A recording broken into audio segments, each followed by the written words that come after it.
Taurus, how are you? Welcome. This is your 2022 relationship forecast, your love forecast for the year to come. So no oracle for this part, though there will be some in the extended, but we're going to do a mirrored Celtic cross. Kind of came to me in a dream. I'm sure it's been done by somebody somewhere. There's no such thing as a novel idea. But I thought this would be really helpful and instructive to kind of see what you're bringing forward with you from past experience in this connection, lessons learned that will serve you and support you in 2022. Okay? So let's see what's coming through for Taurus, Sun, Moon, Rising, Venus. You can throw in if you have Taurus North Node. Or your divine counterpart does. You can certainly be here as a cross watcher too. As always, remember, you may need to flip the energies around. That's fine. So let's see. I'm going to pull all the cards and then I'll walk you through it.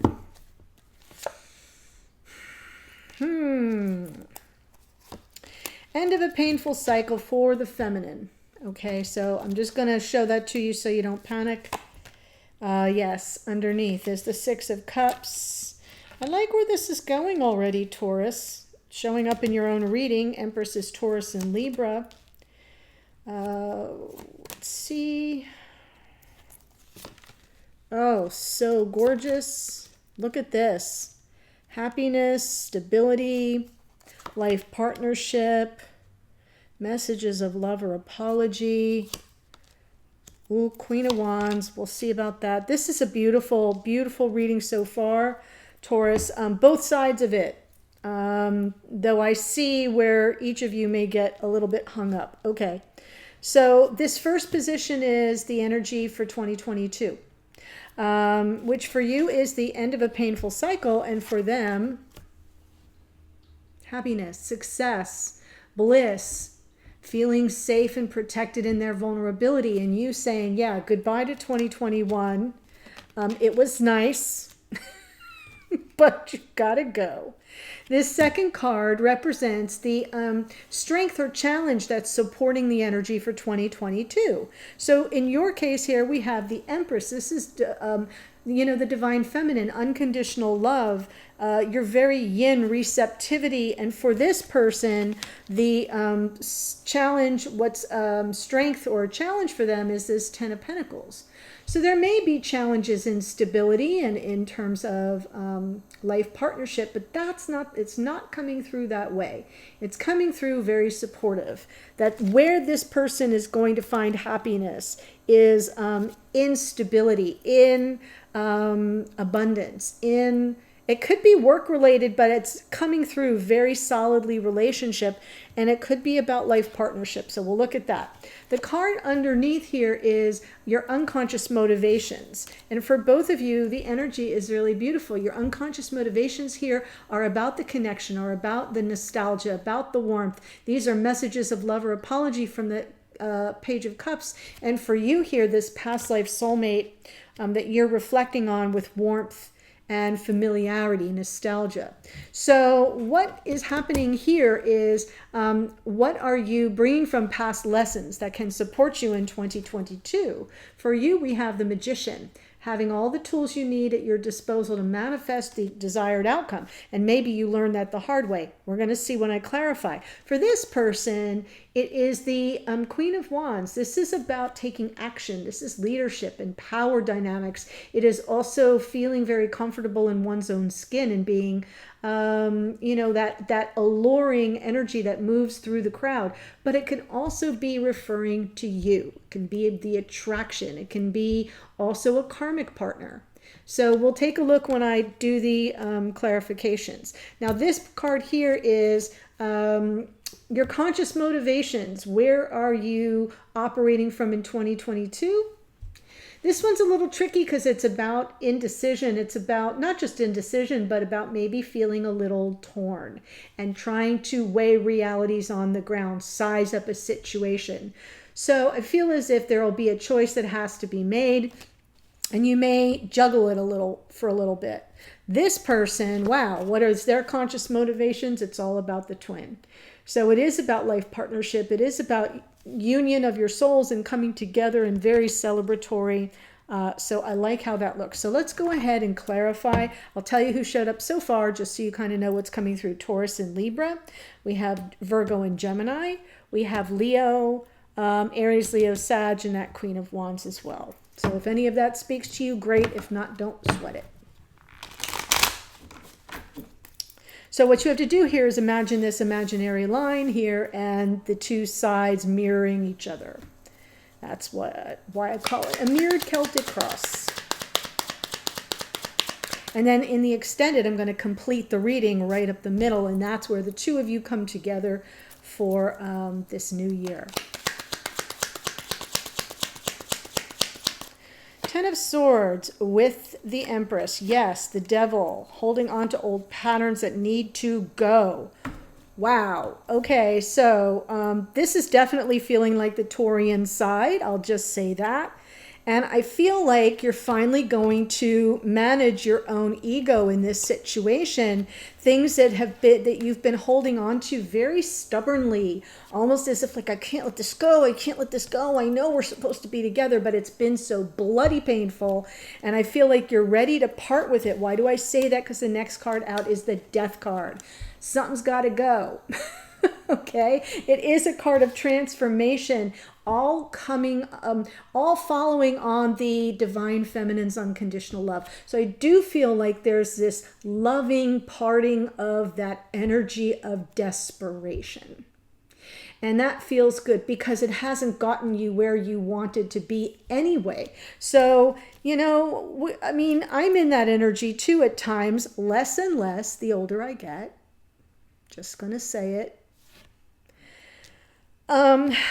But, you know, not so very long ago, there were moments where I really kind of, it was like, it literally felt like I was battling my own inner demons around my beliefs around the connection and what it could be. And this is what I'm seeing here is the ability to let that go, as painful as it has been, to say, yeah, I don't want to live in that energy going forward in 2022. I'm coming out of all that toxicity, a changed person, still with my unconditional love intact. And the unconditional love here is for the soulmate, the past life soulmate, especially a twin.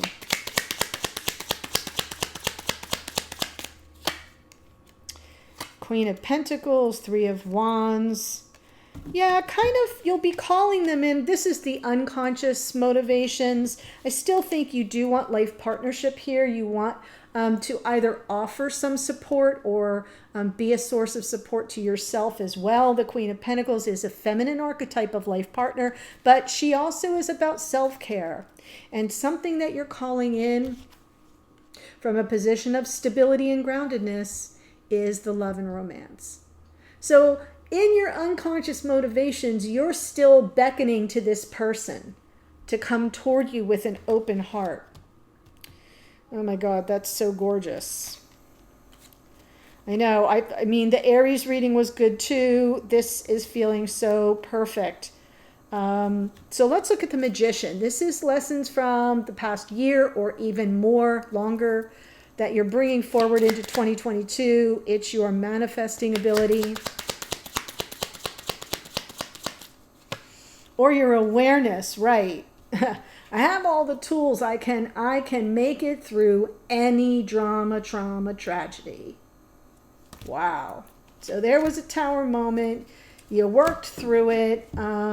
King of Wands, possibly around the object of your desire. This could be the King of Wands in your particular storyline, but even if not, it could be your own clarity around what you wanted.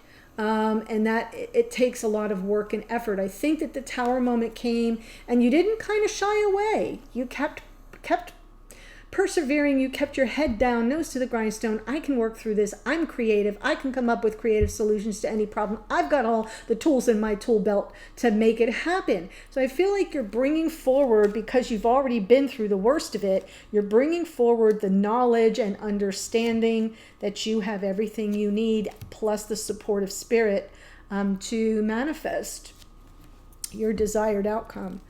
Two of Pentacles. Your conscious motivations here. Like moving toward your goal. Wow.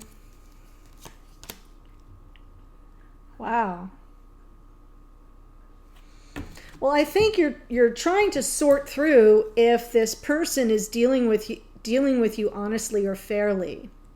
And the reason why the Two of Pentacles stays in the air, notice how he's kind of not moving forward. He's hopping up and down on his feet, and he's moving these pentacles through the lemniscate, right? It's like they never end, and there's a raging sea behind him. And we've got here some difficult energies, the Seven of Swords, the High Priestess, which is the positive energy in this scenario. Well, maybe not. And the Five of Swords. Maybe not, because you're trying to determine, is somebody secretly plotting to hurt you, right? Do they secretly have low vibe intentions? Now, that could be part of it, or it could be your intuition. You're going to keep things fluid and moving until your intuition comes down on whether or not this is someone you can trust, or whether or not they're just playing games. So that's your conscious motivations going forward, is to determine, I feel it's that one, it's to determine by virtue of your intuition whether or not this person is dealing with you honestly and fairly, or if they're just playing mind games. Now, we're going to see the rest of the story in the extended, but for your divine counterpart, Sun and the Ten of Pentacles.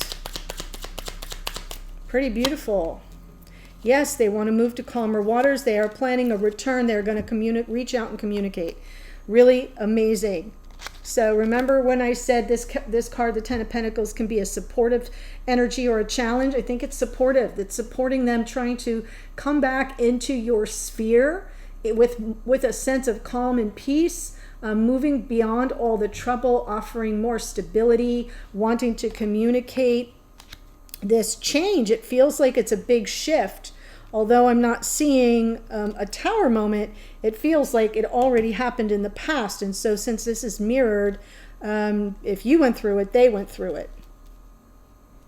Let's move beyond it, they say. I'm coming back. Let's communicate. Let's talk it out. Page of Cups. Their return may actually be via communication. Just let me make that clear. Page of Cups. The communication might be a message of love or apology. And they're going to worry about it, yes. They have so many regrets. They're anxious about it. They're coming back with a message of love, or at least this is what they're working out in their unconscious realm. Really wanting to offer a message of love or apology to the past life soulmate, Six of Cups. Lots of water under the bridge, lots of regrets of the past, mistakes that were made. And they may be a little stressed out because they're not sure that you'll receive them. They're not sure that you'll take the message, the communication, and that you'll accept the message of love or apology from them. Wow. So let's look at the Queen of Wands. What have they learned from the past? Yeah, playing games and you get burned, right? Fool around. F around and find out is what I feel the lesson is that they're coming forward with. Controlling their own impulses. Queen of Wands, Three of Swords, Temperance, and underneath is the Seven of Wands. And the Seven of Wands can be defensiveness. I feel like this person got defensive. They got defensive. It cost them. It cost you. It cost them as well. Queen of Wands. Could be a little manipulation. A little manipulative. And maybe they learned, Temperance, how to sort of rein in their own impulses, self-control, restraint, giving the energies an opportunity, time that it takes to come into flow. But underneath, there's some measure of defensiveness here. So this person has learned some lessons about control dynamics, how hurtful that can be. They've learned about the wisdom of patience. And yet, underneath, always a little on the defensive side.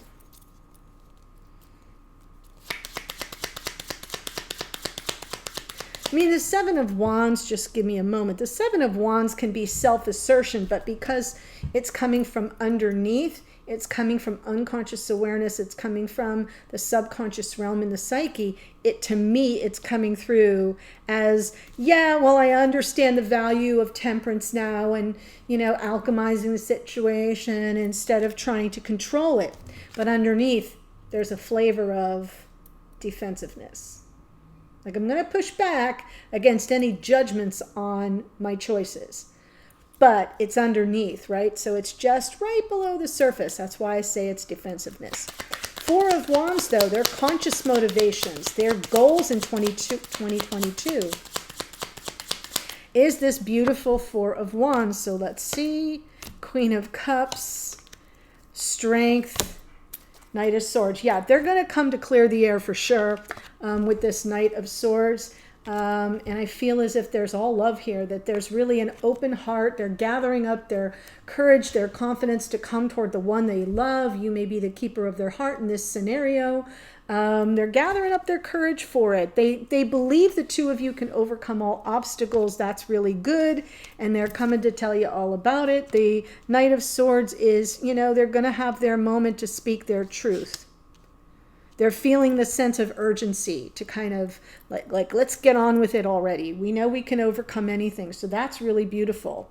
In the extended, what I'm going to do is the next card out is going to be a message from this person to you. What are they trying to tell you? What do they want you to know? Likewise, what energy are they receiving from you? What message are they picking up, whether you intend it or not? As always, remember the roles can be reversed. Then I'll pull a card from Spirit of the Universe as guidance for 2022. Hidden energies. What can't you see? What might be going on behind the scenes that might play out throughout the year of 2022 that you need to be aware of? And then we'll close out with where are you headed in 2022 in this connection? And some additional oracles. So that's what's coming. But let me go through everyone that showed up. Taurus and Libra, Capricorn, Scorpio, Taurus and Libra, again, double hit of that Empress. Taurus, Virgo, Capricorn. A lot of Taurus energy right here on this side for the Queen of Pentacles. Virgo and Gemini in the Magician, Aries, Leo, Sag, and the King of Wands, if that even speaks to you. The High Priestess is Pisces. Over here, Leo, Sagittarius. We have the Queen of Wands, Aries, Leo, Sag. We do have a King and Queen. That's interesting to me because it feels like your connection is almost magnetic. There's like deep passion and chemistry and attraction. I'm just going to say that. More Sagittarius in the Temperance card. Cancer, Pisces, Scorpio, Queen of Cups, and Leo in the Strength card. So those are the energies that came through. If this spoke to you at all, if this resonates with you, then the extended, the link is below. Follow me, and we're going to complete this Celtic cross with some additional messages and oracle. Hope to see you there. Otherwise, have a brilliant new year. Happy, happy, merry, merry. And I look forward to our journey together in 2022. Bye for now.